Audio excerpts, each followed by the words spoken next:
Hi, I'm Mary Jones, and I'm here to tell you about my project, Ewe Grow. When I was 6 years old, I was lucky enough to be able to travel to South Africa. And when I was there, we were driving through a shanty town, and we saw the African kids' houses. And if you looked in a Vancouver trash can, you'd find what their houses were made out of. Maybe a rusted old piece of tin, or a wet piece of cardboard, or a ripped out sheet. But that's what they had to make their houses, and yet they seemed happy with that.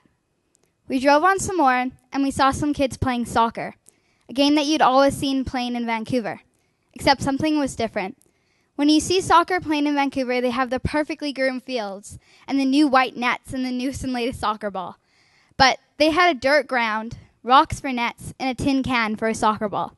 But they were having just as much fun, and that memory stuck in my mind. And then about 2 months later, when we got back to Vancouver, my brother brought home a form from his school for UNICEF. And on the first page, I saw that you could raise money for a pencil, and I thought that was pretty cool.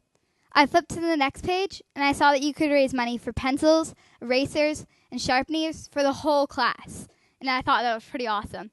And I flipped to the next page, and I saw you could raise money for a soccer ball, and I couldn't stop thinking about what I had saw in South Africa.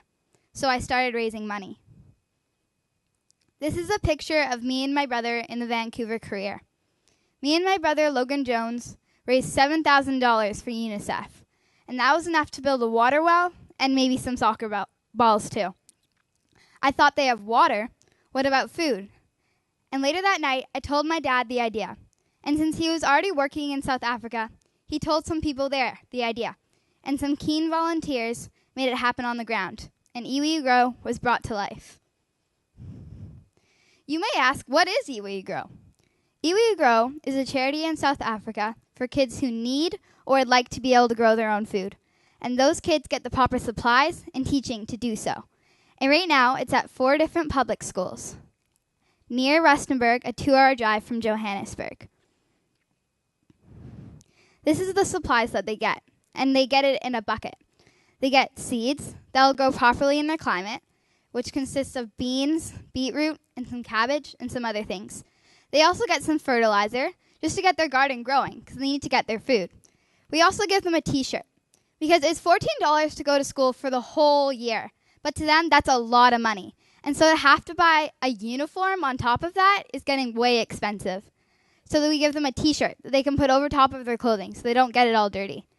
We also give them a notebook because if they find something interesting about the plants that they're growing, they can simply write it down. And we also give them a little brochure about Ewe Grow. So if their parents ask what Ewe Grow is, they can just hand them the brochure, and it tells all about Ewe Grow. And we also give them some growing tips. So if they want to start growing at home, they can have a successful garden. And we also give them a bag of candy and some puzzles, just to get them excited about what they're going to be doing. They also get these tools to get their ground prepared. They get a hoe, a pitchfork, a rake, and a shovel. This was the opening ceremony for Ewe Grow. And as you can see, they're all receiving their buckets.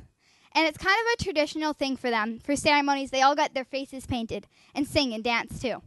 And it was kind of respectful to us that they did that for the Ewe Grow opening ceremony. Now, right now, Ewe Grow is at 4 different public schools. And in the picture, those girls are getting their ground prepared to grow. Now, imagine that you're 15 years old. You live by yourself, and you can't afford to go to school. Every morning, you wake up hungry and alone. And every night, you go to bed hungry and alone. That's the life of the boy who lives in that house. And now, Ewe Grow has found a way to get out to those people. And we do this by, at the end of each term, there's winners for, say, most enthusiastic or best grown garden. And those people will get to choose 2 people in their community who they think need the food most. And those people will get the proper supplies and teaching to do so. And they can teach others, who can teach others, and they'll all get supplied. And so Ewe Grow can grow out into the garden all by itself. This is some pictures of the gardens out in the villages. And as you can see, the gardens are really nice. And Ewe Grow supplies them with enough seeds so they can grow so much food that they have enough so they can sell. And as you see behind the gardens, it's a little bit of a contrast to the houses. And so they can sell their food and the money can go towards helping their lifestyle become better, or even making an improvement on their houses. And this is some of the adults getting involved in the program to go get their food. And these are some of the kids with their gardens. Now, as you can see, they're pretty proud of their gardens, right? And that gives me a sense of satisfaction and pride. But it's not like the feeling of satisfaction you get when you get a good grade. When you get a good grade, you feel like you've helped yourself.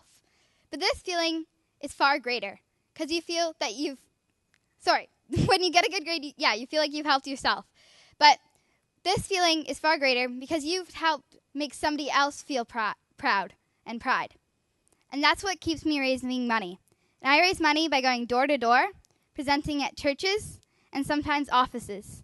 And so far, I've raised $7,400 for Ewe Grow. And on my most recent visit, I went to present the check. This is some pictures from my most recent visit. And as I told you about the winners for most enthusiastic or best grown garden, we took them out for dinner. And it was really cool that we were still able to communicate. Even though we didn't speak the same language, I don't know how to speak any South African, and they could barely speak English. But we could still communicate, and I found that really cool. I hope that my story inspires you, and always remember, that age is just a number. And as long as you believe, I think that anything is possible. Thank you.